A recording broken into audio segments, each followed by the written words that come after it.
Hello everyone! Welcome again to Luto at Bake tayo. So, ngayong araw dito, we will be learning how to make Swiss meringue buttercream. Now, I know a lot of bakers out there, parang natatakot kayong gawin ang Swiss meringue buttercream. Di ba? May iba-ibang klase ng buttercream.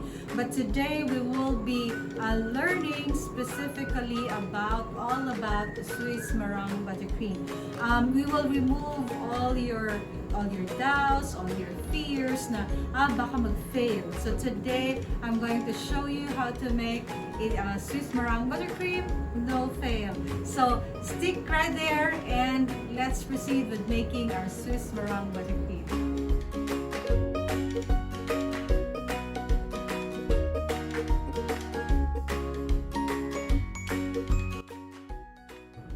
So, nasa harap ninyo ngayon yung mga ingredients natin and tools na gagamitin to make our Swiss meringue buttercream. Siyempre, it's a buttercream, so meron tayong butter.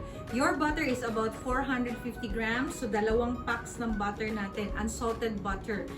Meron din tayong egg whites. Ang egg whites natin, ang binili ko na itlog is jumbo.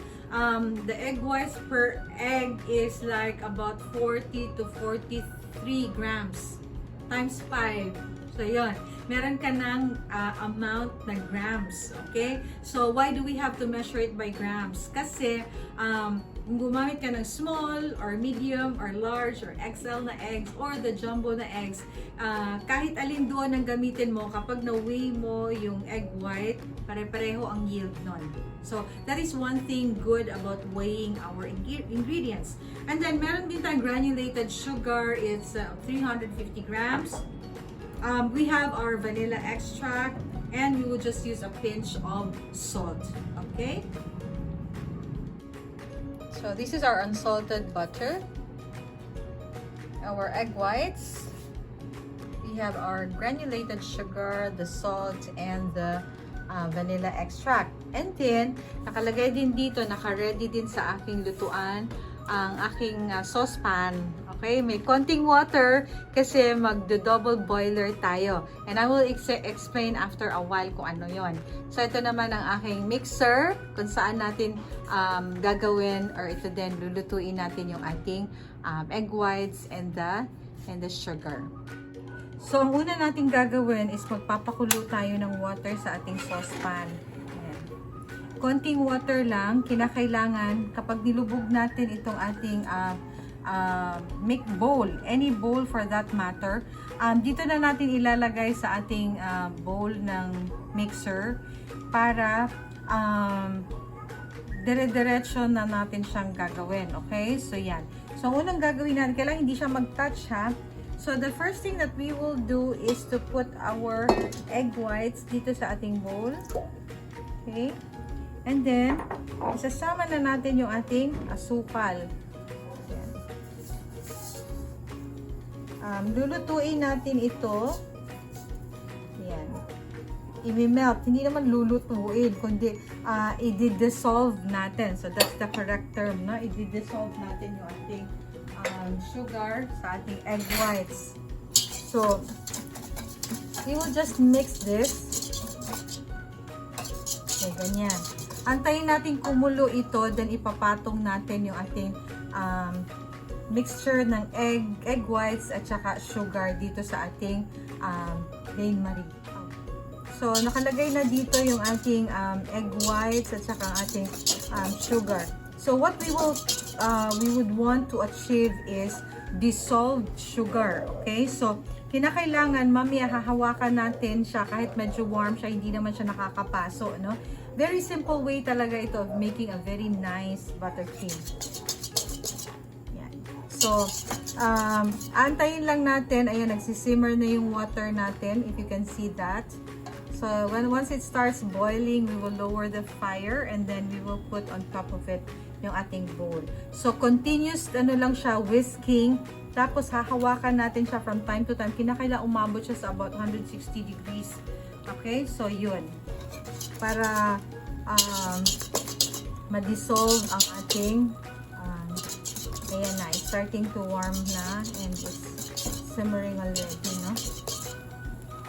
So, lagay na natin dito yung ating bowl. Hindi po yan naabot ha. texture yan. Dapat hindi aabot. So, hahawakan lang natin siya.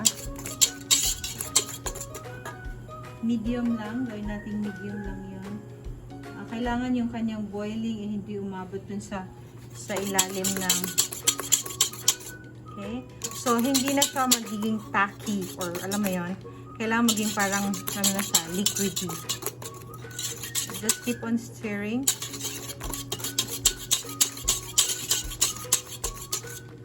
So, this is how you test it. Hahawakan ng ganito. Mararamdaman mo na may granules pa siya. Okay? So, kapag may granules pa siya, you continue whisking your egg whites and your sugar. Siyempre, yung heat, that would help dissolve the sugar as well.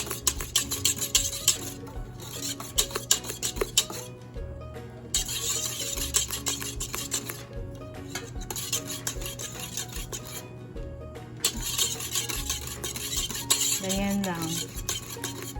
Medyo magiging warm siya. Ayan, konti na lang, no?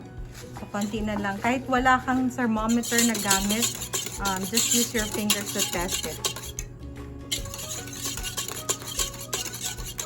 Pagkatapos dito, ilalagay natin ito sa ating mixer with a whisk attachment. Mararamdaman naman ninyo yan kapag hinawakan nyo. Yan, konti na lang. So, parang very fine ang nahahawakan ko.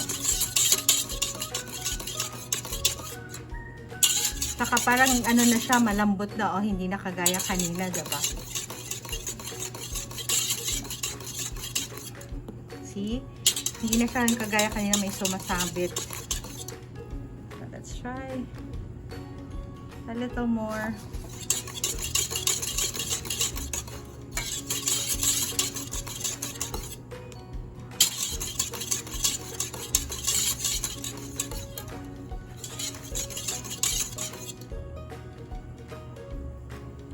Konti pa, just a little more.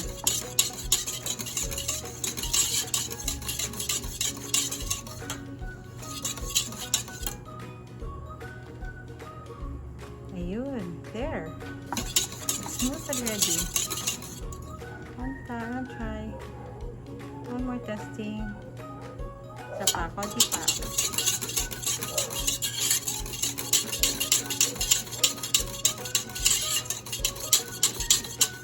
This is just about 5 to 10 minutes.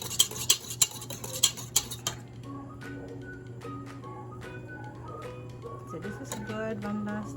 Hindi po kayo mapapaso. Ayan. Very nice. So I'll stop na. Tapos lilipat na tayo doon sa ating mixer. So, kanina mula doon sa ating pinagkuluan ng water, no? So, lilipat na natin siya dito sa ating stand mixer. And we will attach our the whisk attachment. Okay, there you go. Make sure it's attached very well. Okay, may ilaw naman itong ating hand mixer, which is good. So, i-dip lang natin siya. Yes. So, it's normal na may usok kang makikita. Siyempre, mainit yun, diba? So, yan.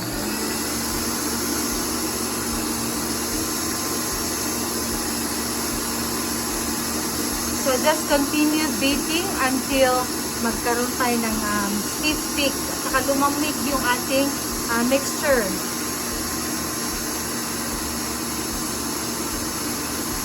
That's medium to high heat.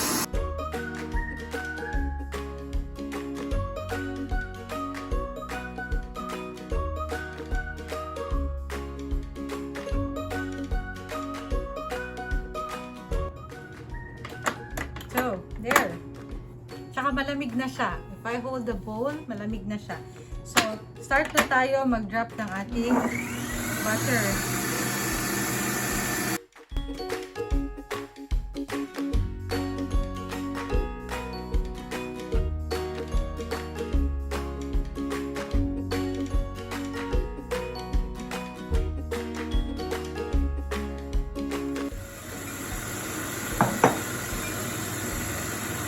Kapag nailagay na natin, once we put all our butter there, Pwede naman tayong mag-scrape, hindi naman nakakatakot yan, ano? Tatakot ng iba to stop it. No, no, no. You can just stop it and then scrape the side. Para yung merang, yung white, masama na siya doon sa butter. And then, kapag nandyan na lahat ng butter, then you can increase the speed of your mixer to maximum.